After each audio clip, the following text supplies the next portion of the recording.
भारत माता की जय. जय श्रीराम, जय गोमाता. आपण बघू शकतो आपल्या समवेत आहे आदरणीय श्री सुजीजी तरे साहेब. यांनी अनेक श्वानांचे प्राण वाचवले व मुक्यजीवांचे प्राण वाचवले. कालच्या दिवशी असा प्रसंग घडला, भुसावळ शहरातील प्रोफेसर कॉलनीतील नागरिकांनी एक दृश्य बघितलं. कब्रस्थानामधून एका अज्ञात नराधामाने एका श्वानाने पिल्ल दिली आणि ते पिल्ल त्या नराधामाने थेट नाल्यात फेकली. ही बातमी आम्हाला मिळाली तेथील नागरिकांच्या माध्यमातून. काही वेळात आम्ही त्या ठिकाणी गेलो असता मध्ये नाला असल्याने त्या ठिकाणी अनेक प्रकारचे जीवजंतू व विषारी जीव होते अशी आम्हाला माहिती मिळाली. नाल्यापर्यंत जाऊन सुद्धा त्यांना वाचवायचं कसं असा मोठा बेत पडला. मग आम्ही आमचे जे गो सेवक बांधव आहे त्यांच्यामध्ये आम्ही त्या ठिकाणी पोहोचलो.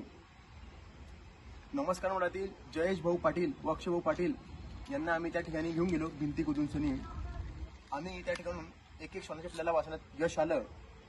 तर वाचवत असताना काही भक्त आम्हाला म्हणाले की त्या ठिकाणी जाऊ नका, त्या ठिकाणी विषारी जीव आहे, तुम्ही तुमचा जीव गमवू शकतात. तर आमचे जयेश भाऊ आम्हाला म्हणाले की ज्या राक्षस माणसाने ते फेकले, मी माणूस म्हणून त्यांना वाचवतो आहे. त्यावेळेस त्यांना उद्गारले की तो तर राक्षस आहे पण तुम्ही माणूस नसून देव माणूस आहात. आणि या पवित्र कामामध्ये या पवित्र कामामध्ये आपण बघितलं यश पाटील आहेत, जितू चौधरी, सुजल पाटील, जय कुंभार, यश पाटील, राजू पाटील आणि जय पंडित या सर्व बांधवांच्या मदतीने ते श्वानाला वाचवण्याचं काम चालवलं आहे.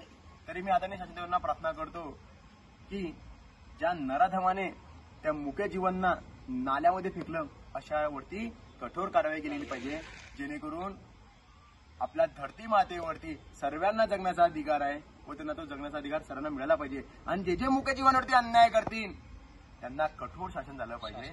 आणि मुक्या जीवांच्या बाजूने आपण बघू शकतो आम्ही संपूर्ण गोभक्त व प्राणीमित्र आहेत. जय श्रीराम, जय गोमाता, जय हिंदू राष्ट्र.